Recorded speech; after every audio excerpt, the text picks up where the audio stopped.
Hello everyone, I am Priyanka Gaur. Welcome back to my channel learning with pace. तो start करते अपनी 8th class के civics का 7th chapter. इसका हमने फर्स्ट पार्ट कर लिया है। 7th चैप्टर का नाम है अंडरस्टैंडिंग मार्जिनलाइजेशन। और फर्स्ट पार्ट में हमने क्या क्या पढ़ा था? हमने फर्स्ट पार्ट में पढ़ा what does it mean to be socially marginalised, कि सामाजिक तौर पर मार्जिनलाइजेशन किस तरीके से किया जाता है।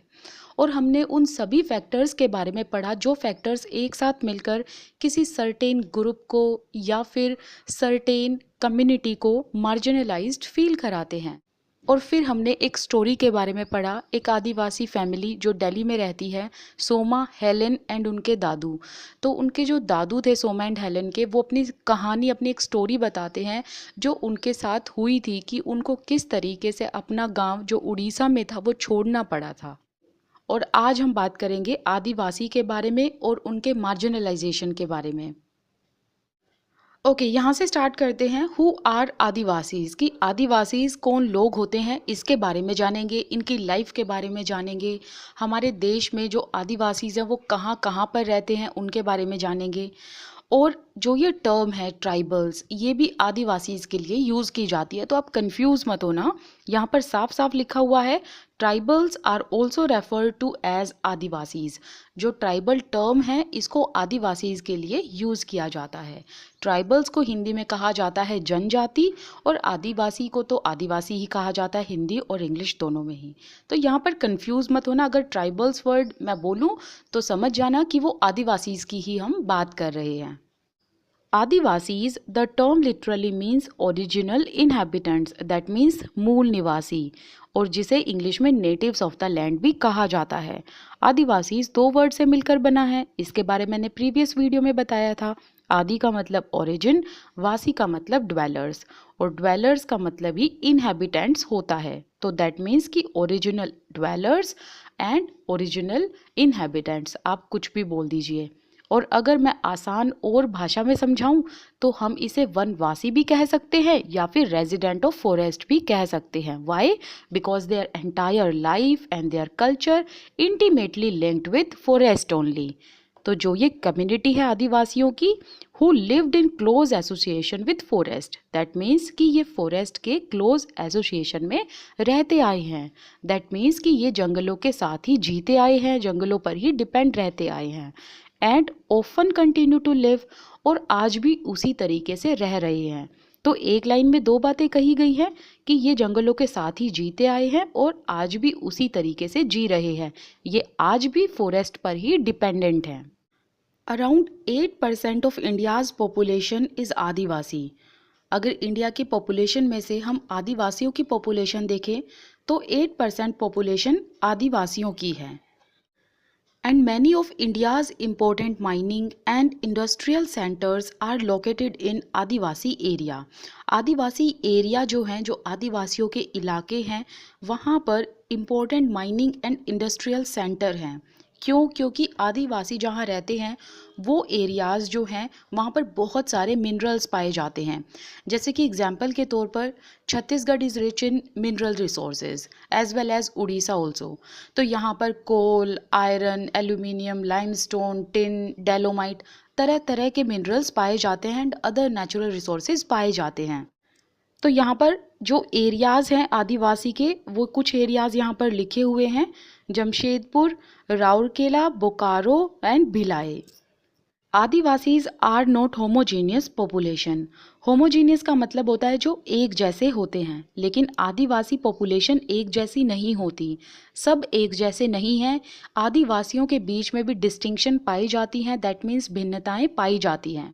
ऑल्दो ये सभी लोग एक कम्युनिटी से बिलोंग करते हैं, that is Adivasi community, right, एक समुदाय से बिलोंग करते हैं, लेकिन इनके बीच में जो डिस्टिंक्शन देखने को मिलता है वो हमें, जैसे कि एथनिसिटी, कल्चर, लैंग्वेज, इनके बीच में हमें डिस्टिंक्शन देखने को मिलता है।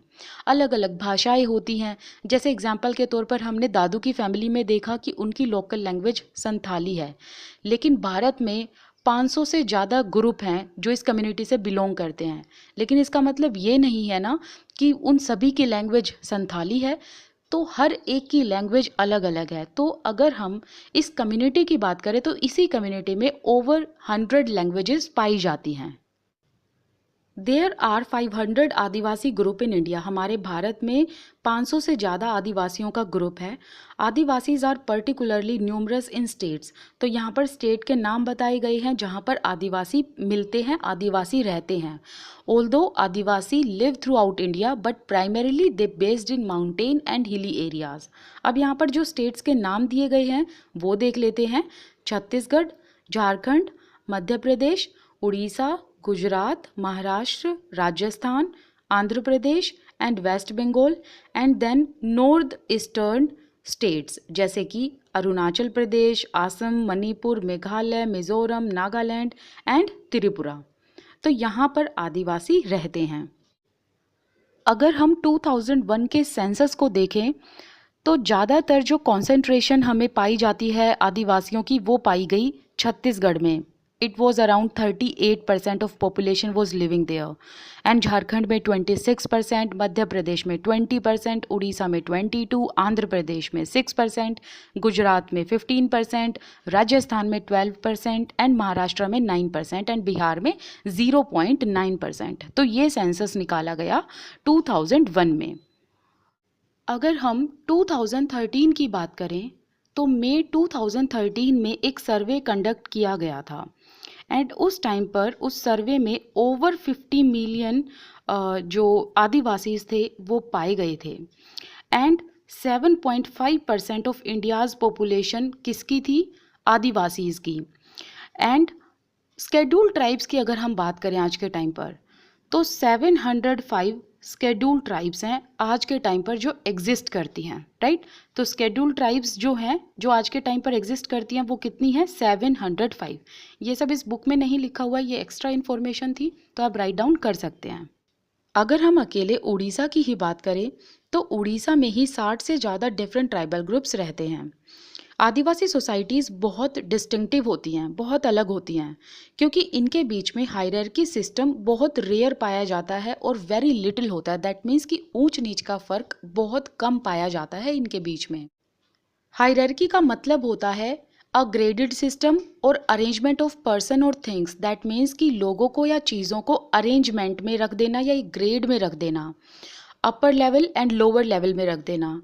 जो लोवेस्ट एंड में होते थे उन्हें क्या कहा जाता था? दलित्स कहा जाता था। तो हमारे यहाँ पर जो कास्ट सिस्टम थी उसको हायरार्कल सिस्टम में बांटा हुआ था, और ये चीज़ कि इनके बीच में ऊंच नीच का फ़र्क कम होता है तो this makes them radically different. मतलब ऐसी चीज़ें इनको अदर समुदाय से बिल्कुल अलग बना देती हैं, डिस्टिंक्टिव बना देती हैं।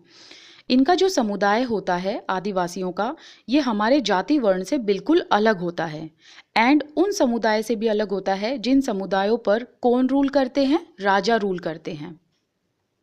एक बार कास्ट सिस्टम के बारे में पढ़ लेते हैं कि जाति वर्ण मतलब किस तरीके से हमारे यहाँ कास्ट में लोगों को बांटा हुआ था। तो एक पिरामिड बना लेते हैं। सबसे ऊपर है ब्राह्मण, ठीक है, जिसमें प्रिस्ट लोग आते थे। फिर क्षत्रियास जिसमें वॉरियर या किंग लोग आते थे, एंड फिर वैश्यस। दैट मीन्स कि इसके अंदर जो लैंड ओनर्स थे, मर्चेंट्स थे, व्यापारी जो थे वो इस श्रेणी के अंदर आते थे। फिर शूद्रास, दैट मीन्स इसमें थे पीजेंट्स, सर्वेंट्स एंड कॉमनर्स। और फिर आते हैं अनटचेबल्स। अनटचेबल्स में जो कि स्ट्रीट स्वीपर्स थे एंड स्कैवेंजर्स थे, उनको अनटचेबल्स में डाला हुआ था। तो इस तरीके से हमारा जो वर्ण सिस्टम था लाइक जाति का, वो बटा हुआ था। और इससे बिल्कुल अलग आदिवासी कम्युनिटी है, क्योंकि यहाँ पर ऐसा ऊंच नीच वाला फ़र्क नहीं देखने को मिलता।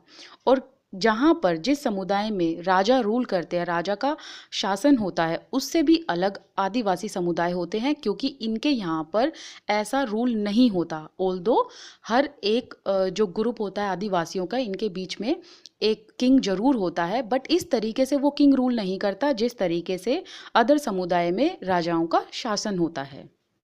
Adivasis practice a range of tribal religions that are different from Islam, Hinduism, Christianity. That means कि जो आदिवासीज रिलीजन प्रैक्टिस करते हैं तो सभी का रिलीजन सेम नहीं होता। आदिवासियों के भी बहुत सारे जनजातीय धर्म होते हैं। दैट मीन्स उनके भी बहुत सारे धर्म होते हैं, एंड इनके जो रिलीजन होते हैं आदिवासीज़ के, ये इस्लाम, हिंदुइज़्म, क्रिश्चियनिटी से बिल्कुल अलग होते हैं। मतलब इनके यहाँ पर आदिवासीज़ में आइडल वर्शिप नहीं होती। अब क्वेश्चन ये आता है कि अगर ये लोग आइडल वर्शिप नहीं करते तो ये लोग किस चीज़ की पूजा करते हैं। अब इससे थोड़ा सा हटकर एक बार बात करते हैं, आप रिलेट कर पाओगे फिर चीज़ों को। अगर हम वैदिक पीरियड की बात करें, so during the Vedic period man realised the power of nature and they started worshipping sun, moon, wind, rain, fire, etc. और इन्हीं में ही वो डिवाइन क्वालिटीज़ ढूंढते थे। सो लाइकवाइज आदिवासीज भी प्रकृति को पूजते हैं एंड ये animal spirits, river spirits, mountain spirits की पूजा करते हैं। रिवर स्पिरिट्स की पूजा कैसे करते हैं, जैसे कि दे ऑफर फूड, तो इस तरीके से ये पूजा करते हैं एंड कुछ मंत्रों का चैंट करते हैं। तो इस तरीके से ये लोग वर्शिप करते हैं। अब आगे क्या लिखा हुआ है इनके बारे में वो पढ़ लेते हैं। These often involves the worship of ancestors. ये अपने पूर्वजों की पूजा करते हैं and they worship village nature spirits. और जो नेचर स्पिरिट्स है इसमें क्या क्या चीज़ें इंक्लूड होती हैं, तरह तरह के लैंडस्केप्स, जैसे कि mountain spirit, river spirits, animal spirits, तो ये इनकी पूजा करते हैं। The village spirits are often worshipped at specific sacred groves within the village boundary. Adivasis village spirits की भी पूजा करते हैं। तो जब ये इन स्पिरिट्स को वर्शिप करते हैं तो कहाँ पर, किस प्लेस पर रहकर ये इनकी पूजा करते हैं। तो आदिवासीज जब भी विलेज स्पिरिट्स की पूजा करते हैं तो ये गांव की बाउंड्री में रहकर ही उनकी पूजा करते हैं। मतलब गांव की बाउंड्री से बाहर नहीं जाते, तो गांव के भीतर रहकर ये इन स्पिरिट्स की पूजा करते हैं और एक सैक्रेड जगह ढूंढ लेते हैं। सैक्रेड मतलब जो पायस होती है, मतलब जो पवित्र होती है इनके लिए। एंड ग्रोव्स, ग्रोव्स का मतलब होता है जहाँ पर पेड़ों का झुंड होता है, वहाँ पर ये इन स्पिरिट्स की पूजा करते हैं। एंड एंसेस्ट्रल पूजा जो ये करते हैं वो घरों के अंदर करते हैं। ठीक है, मतलब अगर स्पिरिट्स की बात की जाए तो ये स्पिरिट्स की पूजा करते हैं गांव की सीमा के भीतर रहकर, लेकिन एक सेक्रेड ग्रोव्स में। और अगर एंसेस्टर्स की पूजा की बात करें तो ये अपने एंसेस्टर्स को जब पूजते हैं जब ये घर के अंदर होते हैं, तो ये घर के अंदर एंसेस्टर्स की पूजा करते हैं। Additionally, Adivasis have always been influenced by different surrounding religions, जैसे कि शाक्त, बुद्धिस्ट, वैष्णव, भक्ति, क्रिश्चियनिटी। दैट मीन्स कि जो आदिवासी पॉपुलेशन है वो अपने आसपास के जो धर्म हैं अदर, उनसे भी इन्फ्लुएंस हुई है, दूसरे धर्मों से भी प्रभावित हुई है। और कुछ पॉपुलेशन ऐसी है आदिवासी की जो दूसरे धर्म से प्रभावित हुए और उन धर्मों में कन्वर्ट हो गए। जैसे कि एग्जाम्पल के तौर पर गुजरात में कुछ 200 फैमिली ऐसी थी जो क्रिश्चियनिटी में कन्वर्ट हुई एंड फिर वो आदिवासीज क्रिश्चियनिटी में कन्वर्ट होने के बाद कुछ टाइम बाद वो हिंदुइज़्म में कन्वर्ट हो गए। तो इस तरीके से दूसरे धर्मों से ये प्रभावित होकर उनमें कन्वर्ट भी हुए हैं। अब ऊपर ना ये एक बॉक्स है, इसको बाद में पढ़ेंगे। एक बार थोड़ा सा इसको आदिवासी को थोड़ा सा कंप्लीट कर लेते हैं ताकि फिर हम उस बॉक्स के बारे में डिटेल से पढ़ें। Simultaneously, Adivasis' religion themselves have influenced dominant religion of empires around them. That means कि आदिवासी दूसरों के धर्मों से तो प्रभावित हुए ही हैं, साथ ही साथ आदिवासियों का जो धर्म था उसने दूसरे धर्मों को भी, जो दूसरे डोमिनेंट रिलीजन है उनको भी प्रभावित किया, उनको भी इन्फ्लुएंस किया। तो उसके एग्जाम्पल हैं यहाँ पर लिखे हुए हैं। For example the Jagannath cult of Orissa and Shakti and tantric traditions in Bengal and Assam. तो ये जो लाइक ट्रेडिशन है ये आदिवासी के रिलीजन से काफ़ी प्रभावित हुए हैं। तो जैसे कि जगन्नाथ कल्ट ऑफ उड़ीसा का एक एग्जाम्पल मैं आपके सामने रख देती हूँ जिससे आपको चीज़ें क्लियर हो जाएंगी कि किस तरीके से आदिवासियों का जो रिलीजन है, जो धर्म है, वो दूसरे डोमिनेंट धर्मों को भी प्रभावित करता आया है। So the cult of Orissa means the cult of Jagannath and the cult of Jagannath means synthesis of varied religion. And why it is a synthesis of so many religions and so many ideas? Because this religion is considered as the religion of masses. Why, इसके पीछे भी एक reason है। अगर हम ancient past की बात करें तो एंशियंट पास्ट में जगन्नाथ की पूजा किसके द्वारा की जाती थी? जो उड़ीसा के ओरिजिनल इनहेबिटेंट्स थे या फिर जो आदिवासीज थे।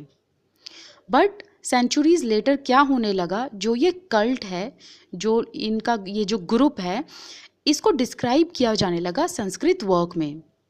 एंड उसके बाद क्या होने लगा कि लोगों को इस कल्ट के बारे में जानने को मिला। So in the time being the Jagannath was embraced by other religions. That means कि अलग अलग जो धर्म है जैसे कि जैन, बुद्धिस्ट, इन्होंने जगन्नाथ को एम्ब्रेस कर लिया। कंसिक्वेंटली क्या हुआ कि जो कल्ट ऑफ जगन्नाथ है that came to be regarded as the religion of masses. And अगर हम मॉडर्न सोसाइटी की भी बात करें तो आज के टाइम पर भी जो लोग इस मॉडर्न सोसाइटी में रहते हैं और जो लोग आदिवासी बेल्ट्स के आसपास रहते हैं, they have same tradition from the Adivasi culture even today, क्योंकि वो आदिवासी के कल्चर से इन्फ्लुएंस हुए हैं। जैसे कि एग्जाम्पल के तौर पर यहाँ पर लिखा हुआ है Shakti and tantric traditions in Bengal and Assam. That means कि कुछ लोग जो बंगाल एंड असम में रहते हैं उसमें कुछ ऐसा कल्चर है, इस कल्चर में कुछ लोग बिलीव करते हैं शक्ति में, तांत्रिक प्रोसीजर्स में। तो ये किससे इन्फ्लुएंस हुए हैं? ये लोग आदिवासी कल्चर से इन्फ्लुएंस हुए हैं। तो इस तरीके से एक धर्म दूसरे धर्म को इन्फ्लुएंस करता रहा है पहले से ही। हमने आदिवासीज में डिस्टिंक्शन की बात की थी। इस पिक्चर में एक डिस्टिंक्शन का बहुत अच्छा और इजी एग्जाम्पल है कि देखिए इन दोनों के पहनावे में कितना फ़र्क है। ऑल्दो ये एक ही कम्युनिटी से बिलोंग करते हैं, आदिवासीज हैं, लेकिन इनका पहनावा अलग है, इनके गीत अलग होते हैं, इनकी भाषाएं अलग होती हैं। तो इसीलिए ये वर्ड यूज़ हुआ है distinction. During the 19th century substantial member of Adivasis, substantial का मतलब है बहुत अधिक मात्रा में जो आदिवासीज थे वो किस में कन्वर्ट हुए? क्रिश्चियनिटी में कन्वर्ट हुए। एंड नाउ जो ये क्रिश्चियनिटी है ये एक इम्पोर्टेंट रिलीजन है मॉडर्न आदिवासी हिस्ट्री में। दैट मीन्स कि 19th सेंचुरी में बहुत सारे आदिवासी ईसाई धर्म में, दैट मीन्स क्रिश्चियनिटी में कन्वर्ट हो गए थे, उन्होंने क्रिश्चियनिटी को अपना लिया था। एंड आज के टाइम पर जो ये आदिवासी हैं इनके इतिहास में ये एक सबसे इम्पोर्टेंट एंड सबसे सिग्निफिकेंट रिलीजन बन गया है, क्योंकि ज़्यादातर जो आदिवासी हैं वो क्रिश्चियनिटी में कन्वर्ट हुए हैं। यहाँ पर आदिवासियों की लैंग्वेज की बात की गई है। And Adivasis language has always been very different from mainstream. इनकी खुद की भाषाएं रही हैं, इनकी खुद की भाषाएं होती हैं, और जो इनकी ओन लैंग्वेज है वो उतनी ही पुरानी है जितनी पुरानी संस्कृत है। And these languages have deeply influenced the formation of main stream Indian languages like Bengali. That means कि जो भाषाएं इन आदिवासियों द्वारा बोली जाती हैं उन्होंने जो मेन स्ट्रीम लैंग्वेज है इंडिया की, मतलब जो मुख्य धारा, मतलब जो मुख्यतः बोली जाती है ज़्यादातर लोगों के द्वारा, उन भाषाओं को भी काफ़ी इन्फ्लुएंस किया है आदिवासीज लैंग्वेजेस ने। And Santhali has the largest number of speakers. वैसे तो आदिवासियों की बहुत सारी लैंग्वेजेस होती हैं, इनकी अलग अलग लैंग्वेज हैं, राइट, लेकिन जो सबसे ज़्यादा इनमें बोली जाने वाली लैंग्वेज है वो है संथाली। बहुत इंपॉर्टेंट क्वेश्चन है, आ सकता है एज इट इज़ उठ के ये क्वेश्चन आ सकता है कि आदिवासी में सबसे ज़्यादा बोली जाने वाली भाषा कौन सी है। Okay, and in English you will find which language is the most spoken among Adivasis, then you have to click on Santhali. Santhali सबसे ज़्यादा बोली जाने वाली भाषा होने की वजह से इस लैंग्वेज में पब्लिकेशंस भी होती हैं। जैसे कि आपको इंटरनेट पर बहुत सारी मैगजीन्स मिल जाएंगी, न्यूज़लेटर्स मिल जाएंगे, पत्र पत्रिकाएं मिल जाएंगी, एंड इलेक्ट्रॉनिक मैगजीन्स भी आपको देखने को मिलेगी। अब आगे इसको पढ़ने से पहले थोड़ा सा एक्स्ट्रा इन्फॉर्मेशन देख लेते हैं जो DSSSB, KVS, NVS, UPSC वाले बच्चों के लिए बहुत ज़्यादा इम्पोर्टेंट है। अभी हम बात करेंगे एक ट्राइबल कम्युनिटी बिश्नोईज के बारे में। As you know the rich culture of Adivasis is an important part of India's heritage. ये हमने दादू की स्टोरी में भी देखा था कि दादू कहते हैं कि आदिवासियों का कल्चर काफ़ी रिच है, काफ़ी समृद्ध है। उसमें से उस रिच कल्चर में से एक ट्राइबल कम्युनिटी है बिश्नोईज की। जो कहाँ से बिलोंग करते हैं, जो राजस्थान से बिलोंग करते हैं। इनके एक स्पिरिचुअल गुरु हैं, जो ये ट्राइबल कम्युनिटी है बिश्नोईज, इनके एक स्पिरिचुअल मेंटोर हैं, स्पिरिचुअल गुरु हैं जाम्बेश्वर जी, जिन्होंने इस कम्युनिटी में 29 टेनेट्स दिए, मतलब 29 प्रिंसिपल्स दिए या उद्देश्य दिए। 29 क्यों? क्योंकि ये इनको पायस नंबर मानते हैं। अब 29 का मतलब जैसे कि 20 मतलब 20 है ना, एंड 9 मतलब 9, ओके। तो इसी वजह से यहाँ से वर्ड डिराइव हुआ बिश्नोई, ठीक है। तो आपको बिश्नोई का मतलब समझ में आ गया। मैं यहाँ पर लिख देती हूँ BISHNOIS। ये कैसे डिराइव हुआ? इसमें जो प्रिंसिपल दिए वो 29 थे, 20, 20 एंड 9 9, ठीक है। तो इसी वजह से ये वर्ड मिलकर बना बिश्नोईज।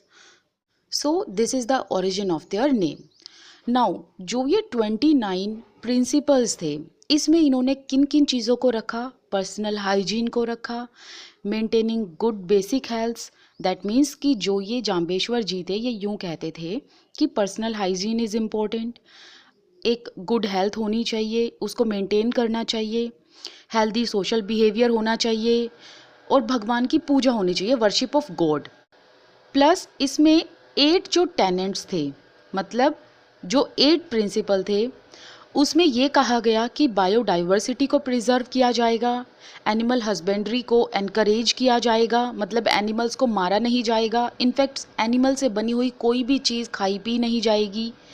एंड जो ये बिश्नोईज कल्चर है, इनका जो ये रिलीजन है, इस रिलीजन में एनिमल किलिंग को बैन किया गया और पेड़ों की सुरक्षा की बात की गई कि पेड़ों की सुरक्षा करना हमारा धर्म है।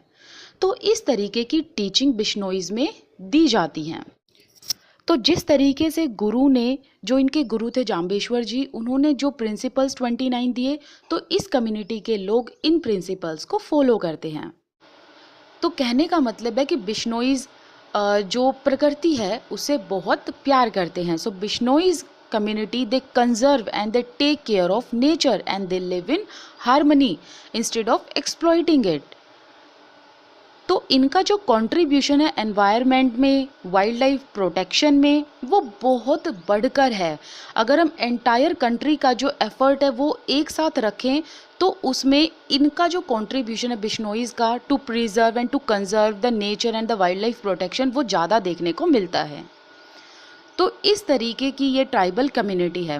ऑल्दो कई लोग बिश्नोईज को ना तो ट्राइबल कम्युनिटी मानते हैं, ना ही किसी कास्ट में मानते हैं, बस इनको एक कल्ट बोलते हैं, दैट मीन्स कि एक ग्रुप है।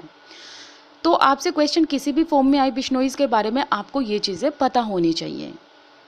तो इसमें मेन है कि इन्होंने 29 प्रिंसिपल्स दिए, इनके स्पिरिचुअल गुरु का नाम है जाम्बेश्वर जी, और 29 प्रिंसिपल में जो ये बिश्नोई वर्ड है, this is the origin of their name Bishnois. And इसमें 29 प्रिंसिपल्स में आपको जो 2 मेन चीज़ें याद रखनी है, वो एक तो ये रखनी है, सॉरी 3, एक तो पर्सनल हाइजीन और एक एनिमल हस्बेंड्री, एक प्रोटेक्शन ऑफ नेचर। ये 3 प्रिंसिपल्स में हैं जो पूछे जाते हैं। और जो यूपीएससी की तैयारी कर रहे हैं वो बिश्नोईज का मूवमेंट भी ज़रूर देखना, काफ़ी इंपॉर्टेंट है। अगर मैं उसकी यहाँ पर बात करूँगी तो चैप्टर से बिल्कुल हटकर हो जाएगा, तो आप उसको एक बार सर्च कर लेना। आगे बात करते हैं Adivasi and stereotyping. In India, we usually showcase Adivasis community in particular ways. हमारे भारत में यूजुअली शोकेस का मतलब होता है पेश करना। हमारे भारत में, हमारे देश में आदिवासी कम्युनिटीज़ को एक पर्टिकुलर वे में ही शोकेस किया जाता है, मतलब एक पर्टिकुलर वे में ही पेश किया जाता है। चाहे स्कूल फंक्शन की बात की जाए या ऑफिशियल इवेंट्स की बात की जाए, दैट मीन्स कि जो सरकारी कार्यक्रम होते हैं उनकी बात की जाए, या बुक्स की बात की जाए, या फिर मूवीज़ में, Adivasis are invariably portrayed in a very stereotypical way. Adivasis को एक ही तरीके से पेश किया जाता है। पोर्ट्रे का मतलब होता है शो करना, इनवेरिएबली का मतलब होता है जिसमें कोई चेंज नहीं होता, दैट मीन्स कि एक ही वे से आदिवासियों को दिखाया जाता है। जैसे कि उन्होंने एक कलरफुल कॉस्ट्यूम पहनी हुई है, हेड गियर लगा रखा है, एंड वो नाचते गाते हुए दिखाए जाते हैं।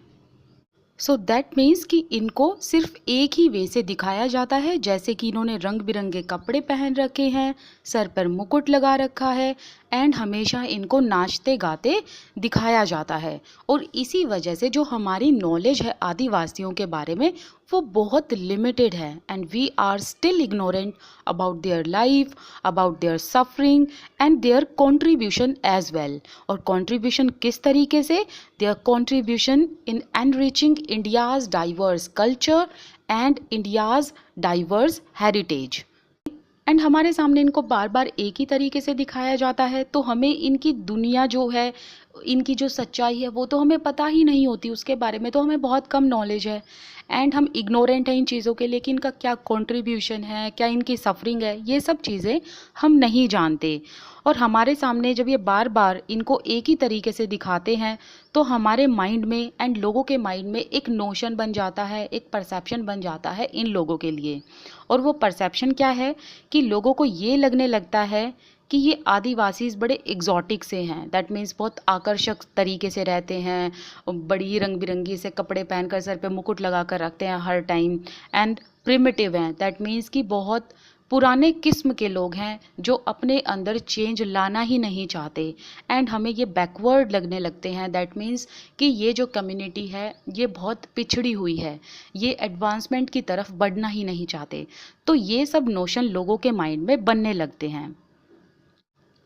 Often Adivasis are blamed for their lack of advancement. Advancement का मतलब है आगे बढ़ना। आदिवासियों को इस चीज़ के लिए लोग ब्लेम करते हैं कि ये आगे बढ़ना ही नहीं चाहते, ये खुद ही आगे बढ़ना नहीं चाहते, ये खुद को ही बढ़ावा देना नहीं चाहते, अपने अंदर चेंजेस लाना नहीं चाहते, as they are believed to be resistant to change और न्यू आइडियाज़। दैट मीन्स कि ये अपने आप को ना तो चेंज करना चाहते हैं, ना अपने विचारों को बदलना चाहते हैं और ना ही नए विचार अपने अंदर ये लाना चाहते हैं। सो दैट मीन्स हम ये अपने माइंड में ये परसेप्शन बना लेते हैं कि ये जो आदिवासी कम्युनिटी है ये ना तो बदलाव और ना ही नए विचारों को अपने अंदर लाना चाहते हैं, बल्कि ये खुद नए बदलावों से, नए विचारों से दूर रहना चाहते हैं। तो इस चीज़ के लिए हम आदिवासियों पर ब्लेम करने लगते हैं। एंड ये चीज़ आपने क्लास 6 की बुक में भी पढ़ी है, how stereotyping particular communities can lead to people discriminating against such groups. हमने ये क्लास 6 में भी पढ़ा है कि किस तरीके से जो कुछ समुदाय होते हैं उनकी बनी बनाई छवि में देखते चले जाने की वजह से इस तरह के समुदायों के साथ अक्सर कितना भेदभाव होता है। दैट मीन्स कि जो बनी बनाई छवि है, हम आदिवासियों को एक छवि के साथ ही देखते हैं कि एग्जॉटिक हैं, हेड गियर लगा कर रखते हैं, प्रिमिटिव है, ऐसे नोशन बना कर रखते हैं। तो इसी वजह से जब एक आप धारणा बना लेते हो, एक जब आइडियोलॉजी बना लेते हो किसी ग्रुप के लिए, किसी कम्युनिटी के लिए, तो उससे क्या होता है, उससे डिस्क्रिमिनेशन होने लगता है उस ग्रुप की तरफ, उसके साथ भेदभाव होने लगता है। अभी हमारा प्रीवियस पेज पर जो बॉक्स रह गया था एक बार उसको देख लेते हैं, उसको भी पढ़ना जरूरी है। अब इस बॉक्स को एक बार पढ़ते हैं, ये इंपॉर्टेंट है। You may have heard the term scheduled tribes. आपने शेड्यूल्ड ट्राइब्स टर्म सुनी होगी। ये जो टर्म है ये किसके लिए यूज़ की जाती है? आदिवासीज के लिए। एंड ये हमारे सरकारी कामकाज या जो सरकारी दस्तावेज हैं, मतलब डॉक्यूमेंट्स हैं, उसमें इस टर्म को यूज़ किया जाता है आदिवासियों के लिए। और हमारे जो ऑफिशियल डॉक्यूमेंट हैं उसमें ट्राइब्स की पूरी लिस्ट बनी हुई है एंड ट्राइब्स को कभी कभी शेड्यूल्ड कास्ट के साथ रख कर देखा जाता है। और हम अगर शेड्यूल्ड कास्ट की बात करें तो इसमें कौन है? इसमें आते हैं हरिजन्स, जिनको अनटचेबल बोला जाता था पहले, एंड दलित्स जो शेड्यूल्ड कास्ट में आते हैं, एंड शेड्यूल्ड ट्राइब्स जो आदिवासीज हैं उनके लिए ये टर्म यूज़ की जाती है। So the caste of Dalits and Adivasis which are listed in our Constitution of India are known as scheduled caste and scheduled tribes respectively. That means कि जो दलित्स हैं उनके लिए scheduled caste एंड जो आदिवासी हैं उनके लिए शेड्यूल्ड ट्राइब्स। ठीक है, तो कंफ्यूज मत होना। जब हमारा कॉन्स्टिट्यूशन फ्रेम किया गया तो उस टाइम ये रियलाइज़ किया गया कि अगर भारत का विकास करना है, अगर इंडिया का डेवलपमेंट करना है, तो हर एक सेक्शन ऑफ सोसाइटी को अपलिफ्ट करना ज़रूरी है, चाहे वो कोई भी सेक्शन हो, चाहे वो SC हो, ST हो, हिंदूज़ हो, कोई भी हो, जनरल कैटेगरी हो दैट मीन्स, तो सभी को अपलिफ्ट करना जरूरी है। अगर हम economically and socially disadvantaged community की बात करें तो वो हमेशा से दलित्स रहे हैं, हरिजन्स रहे हैं, जिनको अनटचेबल्स बोला जाता था और जिन्हें आज के टाइम पर शेड्यूल्ड कास्ट में रेफर किया जाता है। राइट, ऑफिशियल डॉक्यूमेंट में शेड्यूल्ड कास्ट लिखा जाता है, किनके लिए? दलित्स, हरिजन्स के लिए। और इसमें कौन कौन लोग आते हैं? Leather workers, scavengers, drum beaters, agricultural labourers, musicians, street handicrafts persons, ऐसे लोग इसके अंदर आते हैं।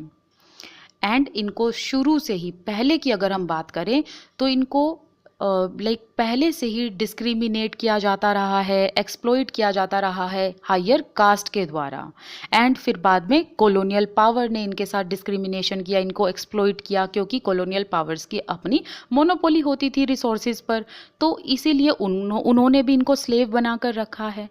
तो ये सब हमने देखा कि किस तरीके से इनको सोशली डिसएडवांटेज किया गया, इकोनॉमिकली डिसएडवांटेज किया गया। तो जब हमारा कॉन्स्टिट्यूशन फ्रेम हुआ था तो उस टाइम पर हर एक सेक्शन ऑफ सोसाइटी को अपलिफ्ट करने के लिए कुछ कानून, कुछ नियम बनाए गए।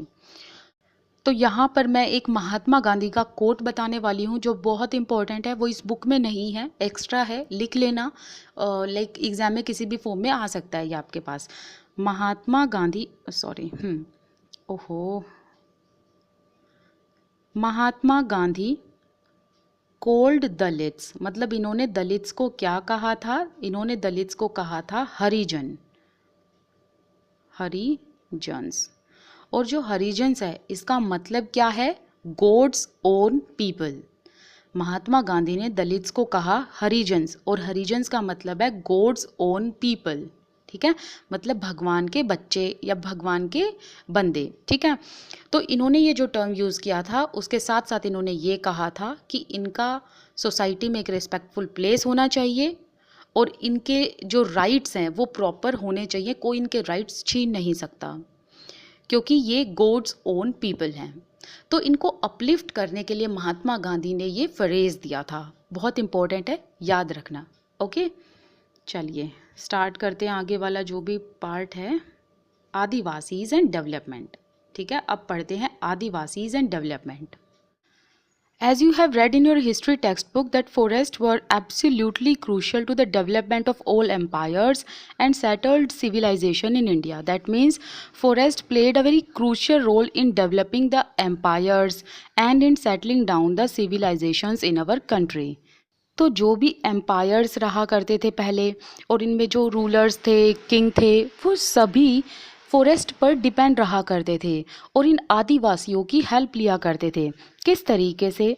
देखिए क्या होता था कि जब पहले किंग और जो रूलर्स थे अर्ली टाइम के, जब वो हंटिंग के लिए जाया करते थे या किसी यात्रा के लिए जाया करते थे तो वो आदिवासियों की हेल्प लिया करते थे। They use to look up for these people, इनकी हेल्प लेकर वो अपनी लोकेशन पर जाया करते थे। प्लस जैसे आपको पता है कि पहले के टाइम पर मेडिसिन्स नहीं थी, हर्ब्स का यूज़ किया जाता था और वो हर्ब्स उनको फॉरेस्ट से मिलती थी। तो जो रूलर्स थे, किंग थे, वो आदिवासियों की हेल्प से ही लाइफ सेविंग हर्ब्स को लोकेट किया करते थे। तो इस तरह से पहले के जो रूलर्स थे, किंग थे, वो आदिवासियों पर डिपेंड थे, इन फॉरेस्ट पर डिपेंडेंट रहा करते थे। और जब आदिवासी इन राजाओं की हेल्प किया करते थे तो इनके बदले में उन्हें कुछ पे किया जाता था, जिसे डोल्स कहते हैं, DOLE. Okay, Forest played a very important role in settling down the civilization in our country. How? Because we get natural resources and other resources like minerals as well, which helps in development of society and in development of country itself. जैसे कि यहाँ से metal ores मिलता है, iron, copper, gold, silver, coal, diamonds, invaluable timber, medicinal herbs, animal products जैसे कि wax, lac, honey, and animals themselves जैसे कि एलिफेंट्स। एंड जो फॉरेस्ट हैं ये किसी टाइम पर इंपीरियल आर्मीज़ का मेन स्टे हुआ करते थे, मतलब मुख्य आधार हुआ करते थे, एंड आज भी हैं। All came up from forest, और ये सभी चीज़ें फॉरेस्ट से मिलती हैं। In addition to the continuation of life depended heavily on forest. इसके साथ साथ मतलब जो हमें मिनरल्स मिलते रहे हैं फॉरेस्ट से, नेचुरल रिसोर्सेज, बेसिक नेसेसिटी, ये सब चीज़ें हमें मिलती रही हैं फॉरेस्ट से। इसके साथ साथ जीवन में आगे बढ़ने के लिए भी फॉरेस्ट का बहुत योगदान रहा है। कंटिन्यूएशन ऑफ लाइफ का मतलब है जीवन में आगे बढ़ने के लिए। And forest also help in recharge many of India's river. और इन जंगलों की वजह से बहुत सारी नदियों को लगातार पानी भी मिलता रहा है, because trees helps in bringing down the water.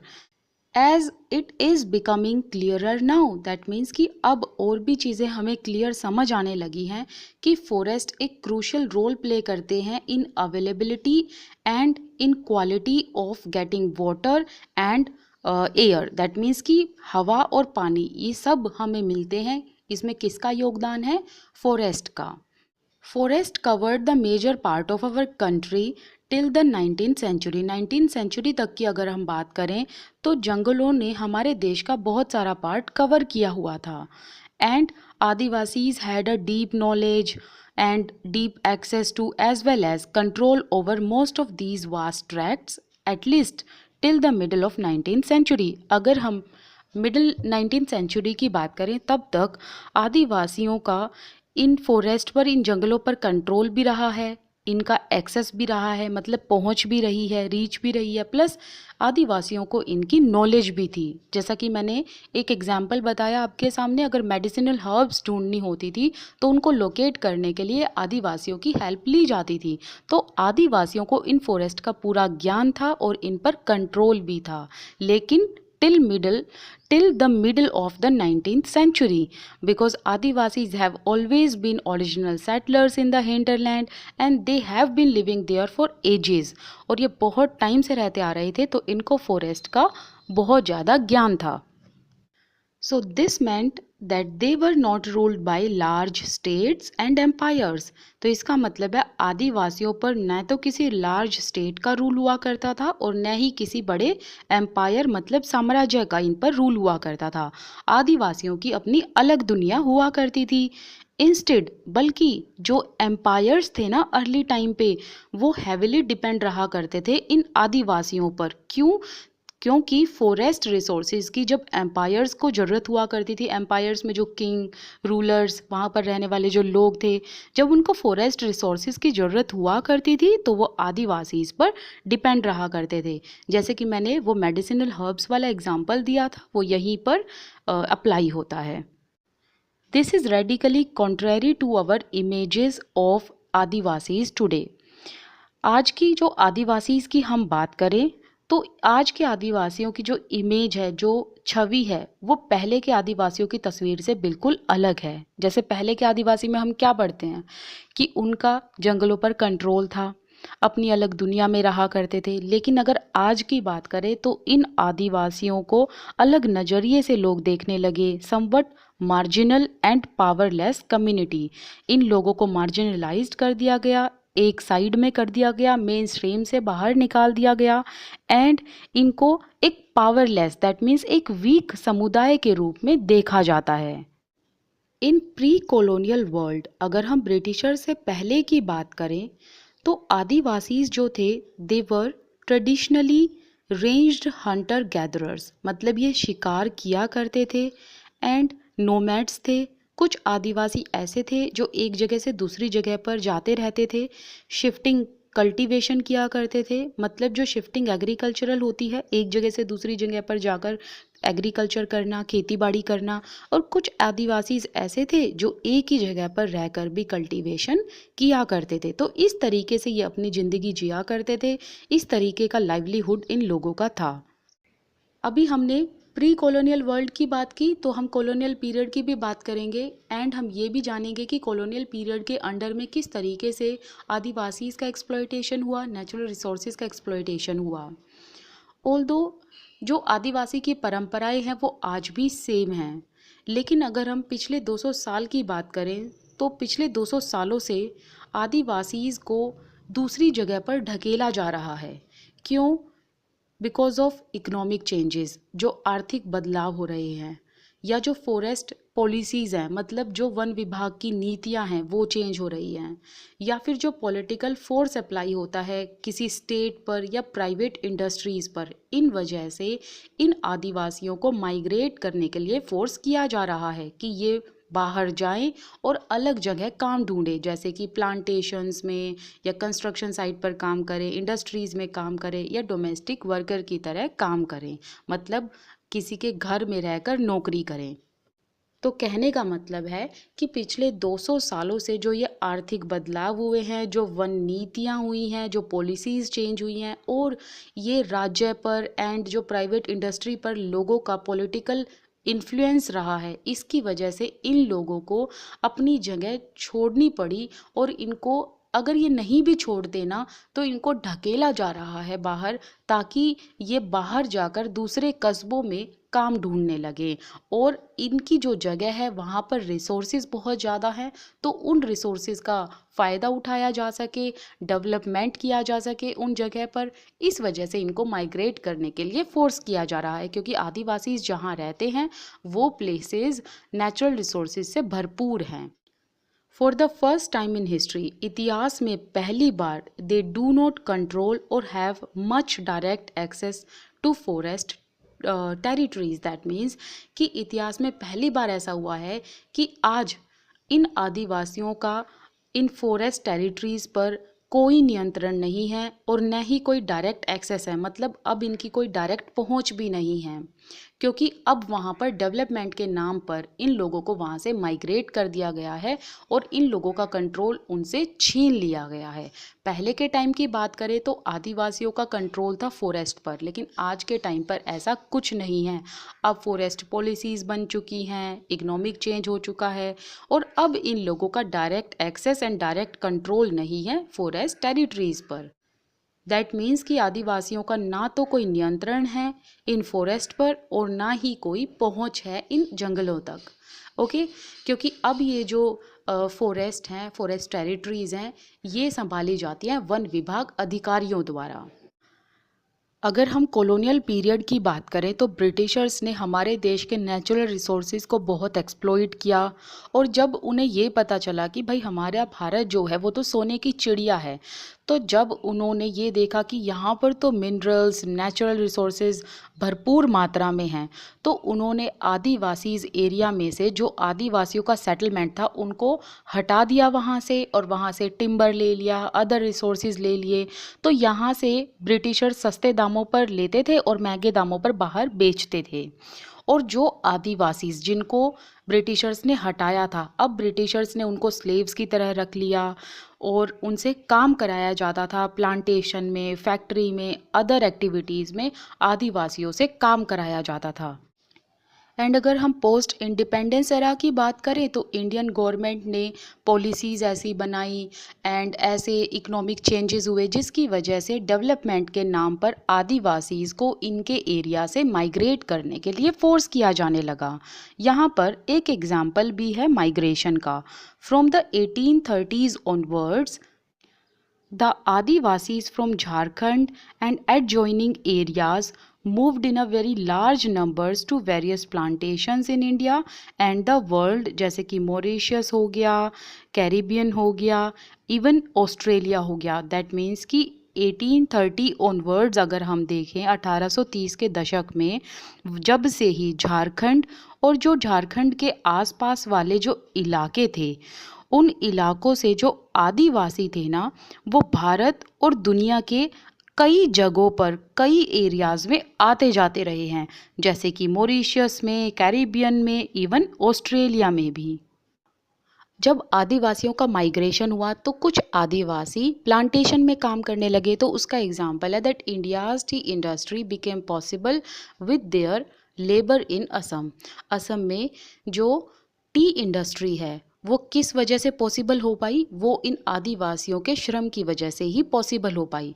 अगर हम अकेले असम की ही बात करें तो असम में आज 70 लाख आदिवासीज़ हैं, लेकिन जो आदिवासियों का जो ये माइग्रेशन हुआ, ये माइग्रेशन बहुत ही दर्दनाक था।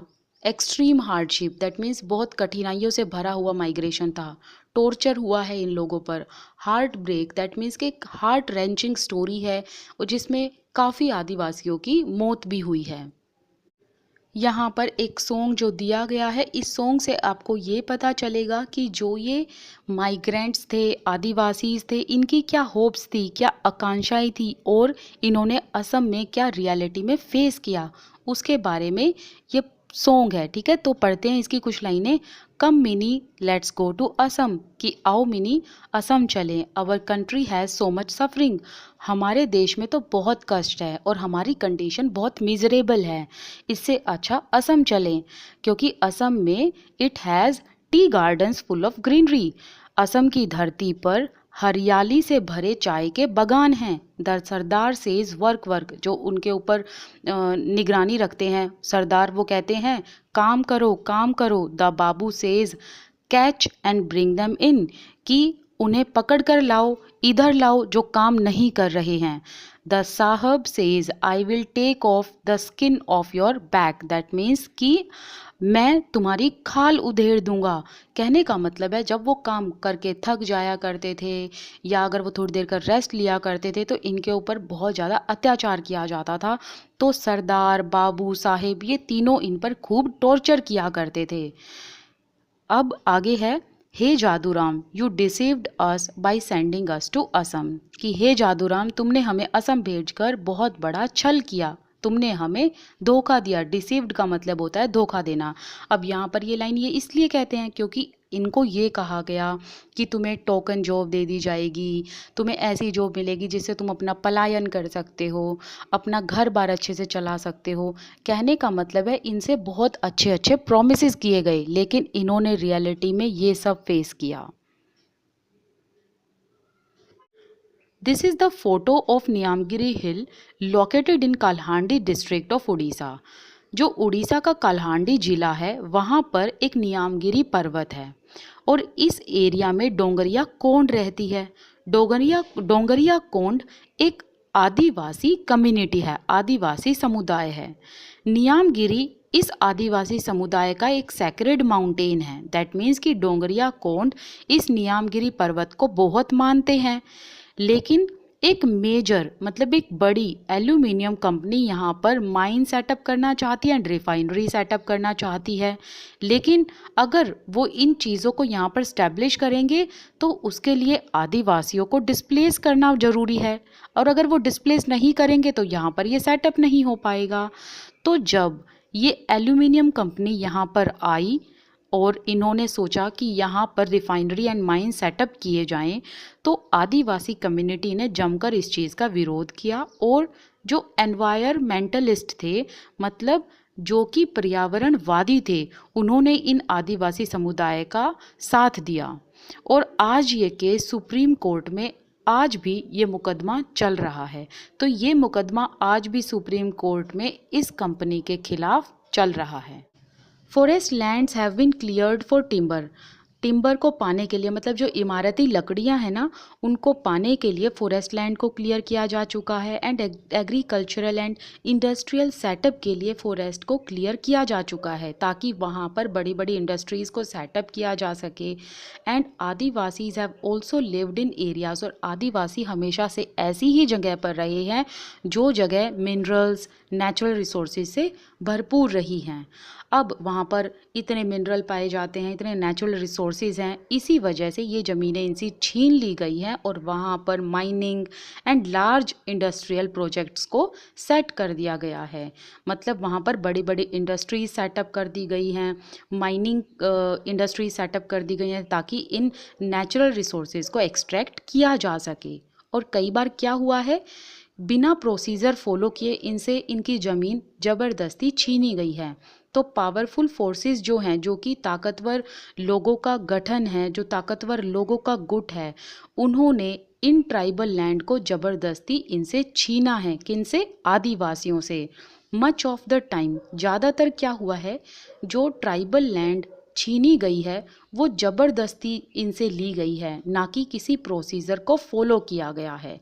दैट मीन्स कि आदिवासियों की जो ज़मीन है वो ज़्यादातर उनसे छीनी गई है, एक प्रोसीजर फॉलो नहीं किया गया, मतलब उन्हें ज़बरदस्ती अपनी ज़मीनें छोड़नी पड़ी। जैसे हमने दादू के केस में देखा था कि ज़बरदस्ती छोड़नी पड़ी थी, कोई प्रोसीजर फॉलो नहीं किया, क्योंकि सरकारी जो वन विभाग वाले आए और कॉन्ट्रैक्टर्स आए थे और उन्होंने दादू को और दादू के गांव वाले जो लोग थे उनको कहा था कि तुम्हें ये ज़मीन छोड़नी पड़ेगी। जब उन्होंने प्रोटेस्ट किया तो उनको मारा पीटा गया, थ्रेटन किया गया, कोर्ट लेकर जाया गया, तो उनको फिर फाइनली आकर अपनी ज़मीनें छोड़नी पड़ी। तो इसी तरीके से जो पावरफुल फोर्सेस हैं, जो ताकतवर गुट के लोग हैं, उन्होंने ज़बरदस्ती आदिवासियों की ज़मीनों को हड़प लिया है rather than following any procedure. According to official figures, अगर हम सरकारी आंकड़ों की बात करें, more than 50% of person displaced, 50% से ज़्यादा लोग डिस्प्लेस हुए थे। क्यों हुए थे? क्योंकि उन जगहों पर mines and mining project setup करने थे। मतलब जहाँ पर वो लोग रहते थे वहाँ पर प्रोजेक्ट्स सेटअप करने थे माइंस के एंड माइनिंग के। इस वजह से उन लोगों को अपनी जगह छोड़नी पड़ी। तो 50% से ज़्यादा लोग डिस्प्लेस हुए थे। लेकिन जब हमने सरकारी आंकड़े देखे तो हमें ये पता चला कि 50% से ज़्यादा जो लोग डिस्प्लेस हुए थे उनमें सबसे ज़्यादा संख्या थी ट्राइबल्स की। अनदर रिसेंट सर्वे, अगर हम अभी का जो रिसेंट सर्वे रिपोर्ट है उनके बारे में जानें, और ये जो सर्वे रिपोर्ट है ये उन ऑर्गेनाइजेशंस ने दिया है जो आदिवासी के बीच रहकर काम करती हैं, मतलब इनके राइट्स के लिए काम करती हैं वो ऑर्गेनाइजेशन। तो उसके थ्रू एक रिपोर्ट जो है वो तैयार की गई और उस रिपोर्ट में ये पाया गया दैट 79% ऑफ पर्सन्स डिस्प्लेस्ड, मतलब 79% जो आदिवासी थे वो डिस्प्लेस हुए। किन स्टेट से? Andhra Pradesh, Chhattisgarh, Orissa, Jharkhand and tribal. और क्यों डिस्प्लेस हुए? क्योंकि उन जगहों पर माइंस, माइनिंग प्रोजेक्ट्स, एग्रीकल्चरल या इंडस्ट्रियल कुछ ना कुछ वहाँ पर स्टैब्लिश करना था। तो इस वजह से इन आदिवासीज को माइग्रेट करना पड़ा। Huge tracts of their land, जो आदिवासियों की ज़मीन है वो ज़मीन जलाशयों के अंदर डूब चुकी है, क्योंकि उन ज़मीनों पर हंड्रेड्स ऑफ डैम्स बन चुकी हैं पानी की, और इस वजह से उनकी ज़मीनें इसके अंदर बिल्कुल डूब चुकी हैं। एंड अगर हम नॉर्थ ईस्ट की बात करें तो आदिवासियों की जो ज़मीन है वो मिलिटराइज्ड है। Why? Because that place is mountainous region and Adivasis जो हैं वो यहाँ रहा करते थे, लेकिन जो ये जगह है अब ये मिलिटराइज्ड हो चुकी है, क्योंकि ये जगह ऐसी होती हैं जो प्रोटेक्टिव होती हैं।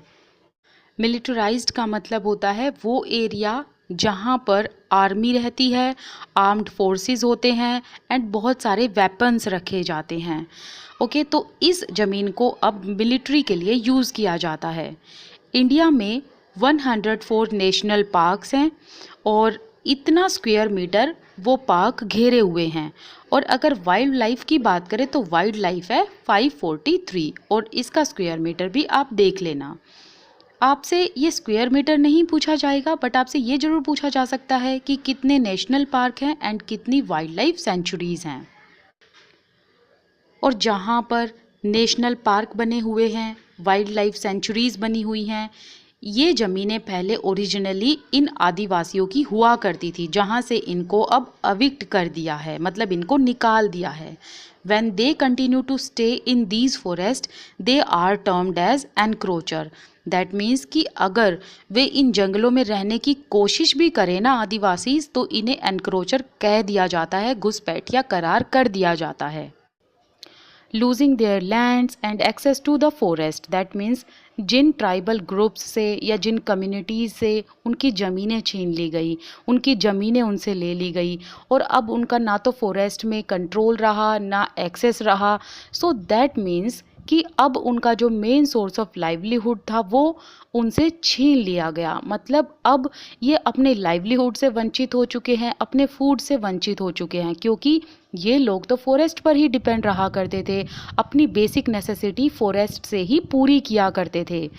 Having gradually lost access to their traditional homeland, ये तो इनकी ट्रेडिशनल होमलैंड है ना, जहाँ पर आदिवासी रहा करते थे।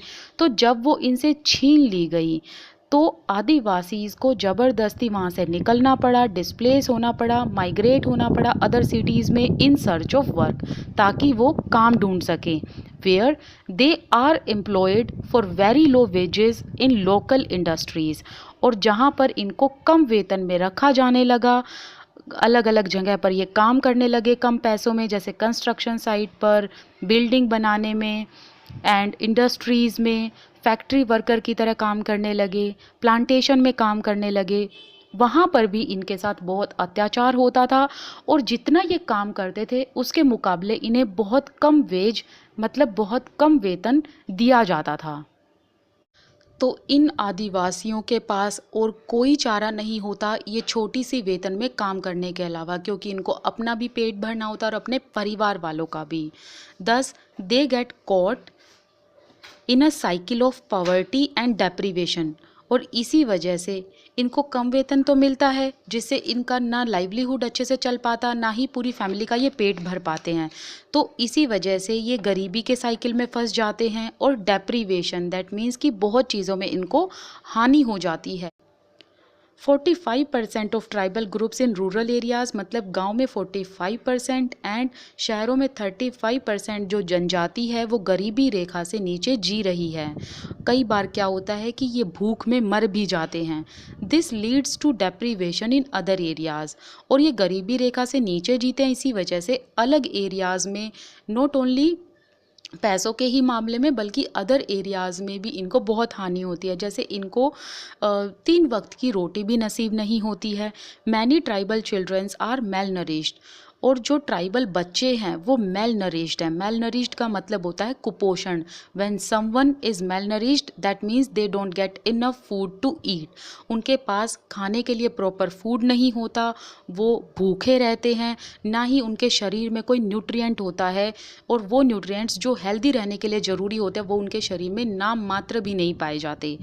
और इनके अंदर लिटरेसी रेट भी नहीं होता ट्राइबल ग्रुप्स के अंदर, और होता है तो बहुत ही लो लिटरेसी रेट पाया जाता है।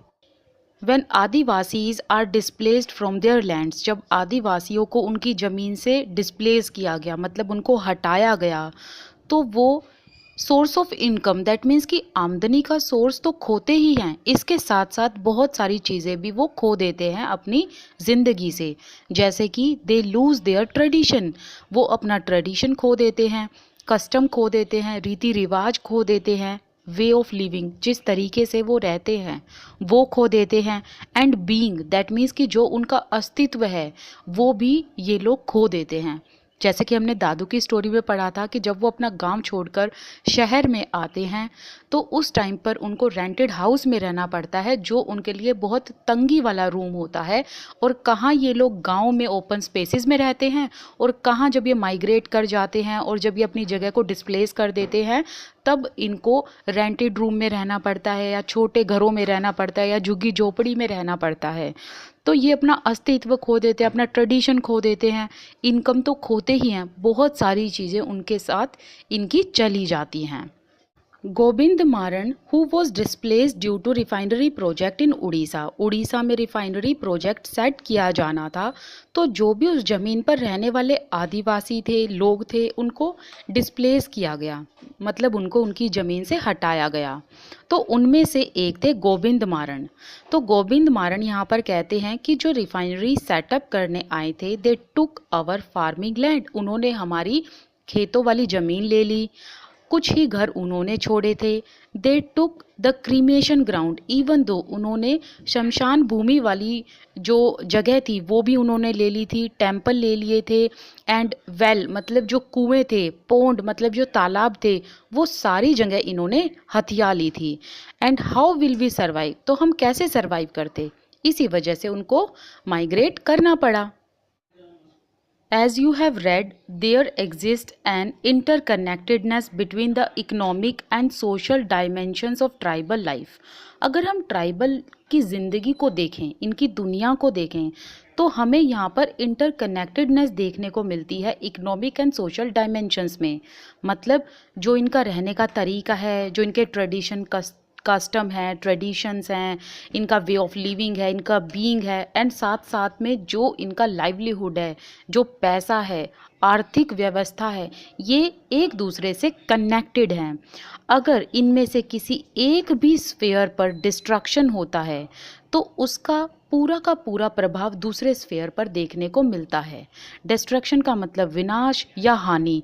तो जो भी मैंने ये अभी स्फेयर बताए कि ट्रेडिशन, पैसा, कस्टम, वे ऑफ लिविंग, मतलब किसी भी चीज़ पर अगर एक भी स्फेयर पर अगर हानि होती है तो उसका प्रभाव दूसरे स्फेयर पर आता ही आता है। जैसे कि एक एग्जाम्पल हमने यहाँ पर पढ़ लिया कि इनकी ज़मीनें इनसे छीनी गई, तो दैट मीन्स कि उस चीज़ का असर इनके लाइवलीहुड पर आ गया, ये अपनी लाइवलीहुड से वंचित हो गए।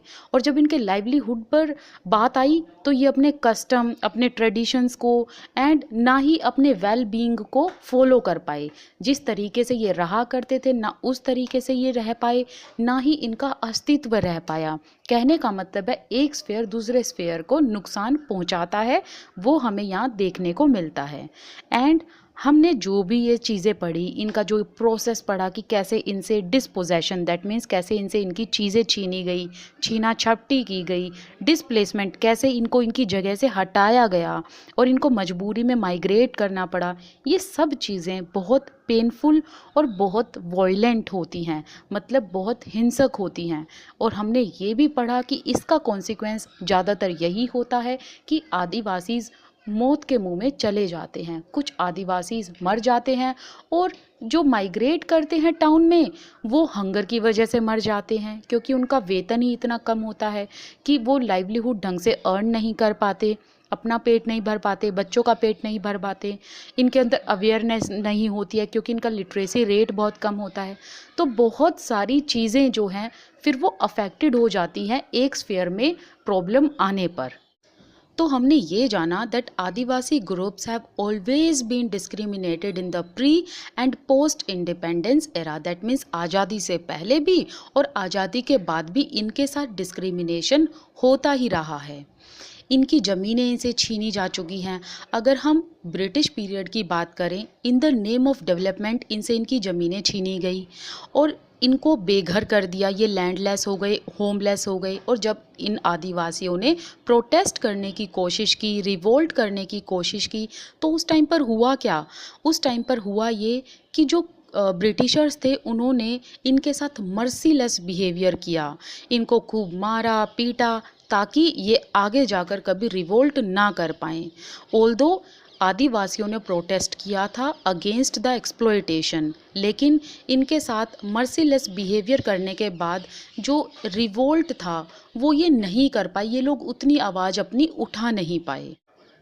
अगर हम पोस्ट इंडिपेंडेंस की बात करें, even in the post independence era, आज़ादी के बाद भी Adivasi groups faced discrimination, exploitations at the hand of government, big industrialist and many other powerful forces.